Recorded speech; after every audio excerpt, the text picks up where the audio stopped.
What do you think about Ken Ham and his kinds? How he separates animals and other organisms out by kind, which to me just pretty much seems to be, oh, that animal looks different, so that's a kind. If you go to my channel on YouTube, the featured video is called the Phylogeny Challenge, and it is one that Ken Ham will talk about how his scientists working for Answers in Genesis Ministries, who all, by the way, have to sign a form that they're going to promote Christianity and the specific political beliefs of the CEO. No matter what, they all have to sign this thing, and they have to have an endorsement from multiple Bible-believing witnesses, including at least one minister. So they're very, very biased. You have to be completely biased in order to belong to their little pseudoscientific group. But he has people that are willing to compromise their ethics and do this, so that they can promote that biblical view. But they cannot, while they're supposedly doing research to determine where these kinds are, they cannot, nor will they ever be able to answer my video, my challenge on the phylogeny challenge, because wherever you put your kinds down, you're going to find that they belong to a larger set, which includes other kinds too. And there's no distinction on any level, either morphologically or genetically. You can even show the transitions and the comparisons in the fossil record. There is no such thing as a biblical kind, and we can show that. They know we can show that, but as I said, this isn't about truth. This is about make believe. They want to make people believe. Ken Ham said himself many times that he's seen the evidence. He knows what the evidence is. He doesn't care. He dismisses the evidence because of a preferential belief that he has to believe this and he's going to exclude that. So he said that he tells people that you have to believe in the authority of the beginning of the Bible, which we know absolutely everything it says is completely wrong. Because if you don't believe in the first half of the Bible, you won't believe it. You won't be able to believe in the second half of the Bible, which is the part that he's concerned about believing that Jesus will somehow save you from himself, for all of the idiotic theology that they try to put into that doesn't make any sense, and I don't understand how it appeals to anybody. But the reasons that he gives to believe something are not ever because it's evidently true, but because of the consequences that he imagines for what if you don't believe.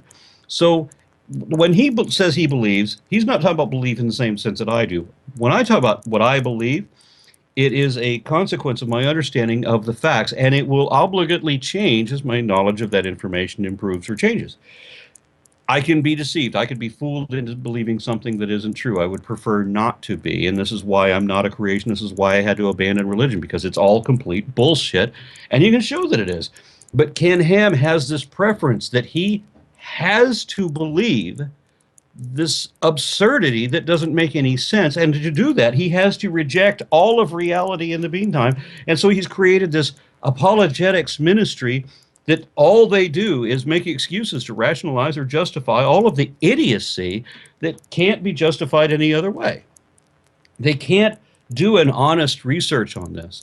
So when we get into the phylogeny challenge, watch the video on the phylogeny challenge. You'll see what I'm talking about. Then look up anybody's arguments about baraminology or kinds. There's no way. You can't answer that challenge. Yeah, I think that it just in general their whole position on kinds or whatnot is really really weak. So I'm sure none of them is going to get anywhere near to actually putting up a good I guess presentation for your phylogeny. And this Phylogeny is an project. important thing too. If they can't if they can't satisfy the criteria of a YouTuber, right? They damn sure can't meet the criteria that is required by the global scientific community, where you have to have actual evidence that is indicative of your conclusion and that denies faith, because science works in a way that minimizes your biases, right? That makes sure that you can't just make unsupported assertions. You'll be drummed out of science if you try to do these kinds of things. So you have to be able to show your work. You have to be able to show that you have to be able to present the goods. They can't do that. The purpose of science is to improve understanding, and they can't do that either, because the only way to improve understanding is to seek out the flaws in your current perception and correct them. If you refuse to admit that there even can be flaws in your perception, you can't possibly correct them. And if you did admit that there could be some flaws, you would have no way of showing what the truth really is, because then you would have to analyze it. And these do not withstand critical examination.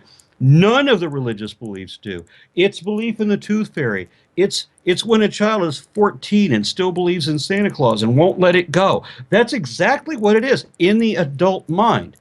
There are some people who believe what they do because they've never questioned it, or because everybody else believes it, and so they think there has to be some credibility, or because they don't think that maybe they're smart enough and that maybe somebody else has worked out the problems that they see. They haven't. They really haven't. If you think that other people have worked it out, no, they're not. If you've recognized a problem in your religion, it really is a problem in your religion. And when you start looking at the actual scholars in the matter, look to the people in the opposing view. Why is it that they hold an opposing view? And very quickly you realize you hold an opposing view too, and you will walk away from that damn religion, because it is a fable and it is a lie. Yep.